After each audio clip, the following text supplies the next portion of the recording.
আমার মনে হয় আমরা সংবিধান নিয়ে ঘাটাঘাটি করতে করতে যদি সংবিধানই আমাদের রক্ষা করতে পারতো, তাহলে সংবিধান আমাদেরকে বলে দিত যে আমাদের সেদিন বালু ট্রাক সরানোর ক্ষেত্রে সংবিধানের পৃষ্ঠা আমাদেরকে খুঁজতে হতো।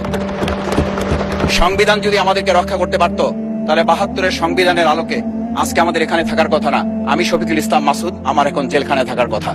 সংবিধান যদি মানতে হতো, তাহলে আমাদের মাননীয় প্রধানমন্ত্রী বাংলাদেশে থাকার কথা না, অন্য দেশের বাইরে থাকার কথা।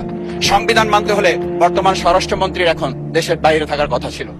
সংবিধান মানতে হলে যে বাচ্চাদেরকে আজকে এখানে শিক্ষা দেওয়া হচ্ছে, দীক্ষা দেওয়া হচ্ছে, কিংবা তাদেরকে কোনো কোনো ক্ষেত্রে জাসদের সাথে তুলনা করা হচ্ছে, সেই বাচ্চাদের নিয়েই আমরা এই সরকার দলের লোকদেরকে, সরকার দলের সম্মানিত নেতৃবৃন্দকে আমরা চোখের পানিও ফেলতে দেখেছি, আবার কাউকে কাউকে কথা বলতেও শুনেছি যে এই সমস্ত বাচ্চাদের, আমরা তাদের শিক্ষার্থীদের আন্দোলনের সাথে আমাদের কোনো সম্পর্ক ছিল না।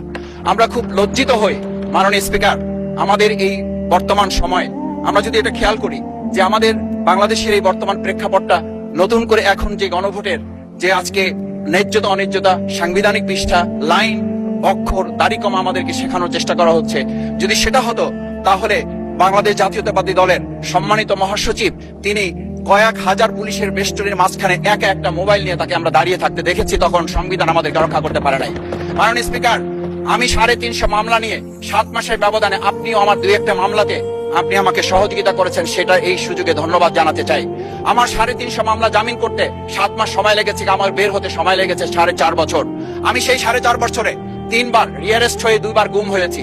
আমি তখন ডিজিএফআই, এনএসআই, ডিবিএসবির কাছে জানতে চেয়েছিলাম, আমার সামনে দিয়ে বড় বড় নেতারা বের হয়ে যাচ্ছে, আমার অপরাধটা কি? তখন বলেছিল তারা হুমকি না, হুমকি হচ্ছেন আপনারা। আমাদেরকে যখন শেখ হাসিনার শেষ সরকার নিষিদ্ধ করেছিল, তখন তারা ১৪ দল মিটিং করে বলেছিল এই জামাত শিবিরই হচ্ছে সবচেয়ে বড় সমস্যা, তাদেরকে নিষিদ্ধ করলে এই আন্দোলন থেমে যাবে। আজ একটা কথা পরিষ্কার বলতে চাই, এই গণবিপ্লব নিয়ে আমাদের মাথা ব্যথার মূল কারণ হচ্ছে এখানেই শেখ হাসিনা আমাদেরকে যথার্থ টার্গেটটা করেছিল। সেই টার্গেটের মূল লক্ষ্য ছিলাম আমরা। আমাদেরকে বলা হয়েছিল একটা গুলি করলে একটা সরে বাকিগুলো লড়ে না, সেই লড়ে না লোকগুলো ছিলাম আমরা মাননীয় স্পিকার। যার কারণে আমাদেরকে তারা ভয় পায়। আমরা এখন বর্তমান সময় ভিডিও দেখতে পাই যে শেখ হাসিনা বাইরে থেকে বলেছিল আমরা এই দলকে ভোট দিতে বললাম, আর সেই দল আমাদের সাথে আবার বিশ্বাসঘাতকতা করেছে। আমরা সেই শেখ হাসিনার বক্তব্য শোনার পর আমরা কাউকে আজকে এখানে বলতে শুনে নাই শেখ হাসিনার ওই বক্তব্য সঠিক নয়। এই মানুষ প্রতারিত হয়েছে, বেইমানি করা হয়েছে। আবার যদি গণভোট, জুলাই সনদ নিয়ে এই জাতির সাথে প্রতারণা করা হয়, তাহলে মূল্য দিতে হবে শুধু নয়, আবার আমাদেরকে ১৭ বছরের সেই জেল জুলুম, নিপীড়ন, গুম খুনের জায়গায় আমাদেরকে ফিরে যেতে হবে। আমি মনে করি পরিষ্কার বক্তব্য, গণভোটের প্রতি সমর্থন না জানিয়ে জুলাই সনদকে যদি আজকে ইগনোর করা হয়, তাহলে আমাদেরকে কিন্তু আবার সেই গুম খুনের আয়নাঘরের দিকে আমাদেরকে ধাবিত করা হবে।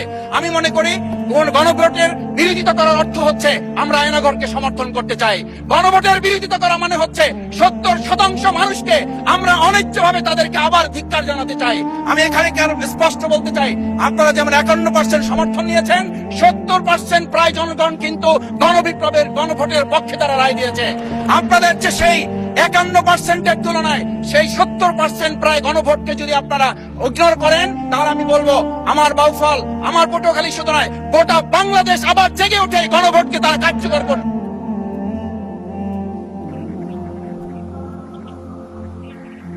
ধন্যবাদ, আপনি ১ মিনিট পেয়েছেন। স্পিকার, আমি পরিষ্কার এই কথাটা এই জন্য বলছি, আজকে সংবিধানের লাইন ধরে ধরে যদি আমাদেরকে এই কথা জানতে হতো, তাহলে আমাদের নেতৃবৃন্দকে ফাঁসির মঞ্চে যেতে হতো না। আমার মতো ছোট মানুষের কাছে সে সময় ডিজিএফআইর কাছে প্রস্তাব এসেছিল, আপনারা কি চান? মন্ত্রিত্ব চান, দেশ পরিচালনা চান, সবকিছু দেওয়া হবে, শুধু শেখ হাসিনার নীতিতে আপনারা আসেন। সেই নীতি তো ছিল ৭২-এর সংবিধান, সেই নীতি নিয়ে আজকে কেন এখানে এত কথা বলা হচ্ছে? আমরা পরিষ্কার জানি, আমরা যদি সেই ৭২-এর সংবিধানকে ভালোবাসি, তাহলে এখানকার নেতৃবৃন্দ এবং মরহুমা বেগম খালেদা জিয়া নিজে বলেছিল আমরা সুযোগ পেলে এই সংবিধানকে আমরা ছুঁড়ে ফেলে দেব। সেই সংবিধানের প্রতি আজকে বর্তমান সরকারি দলের কেন এত প্রেম জাগ্রত হয়েছে, এটা বাংলাদেশের মানুষের জানার অধিকার আছে। আমি আমার প্রিয় বাউফলের মানুষের প্রতি ভালোবাসা, শ্রদ্ধা জানাই। যেই বাউফলবাসী আমার দাবি আদায়ের জন্য, আমার এলাকার মানুষের অধিকার আদায়ের জন্য এখানে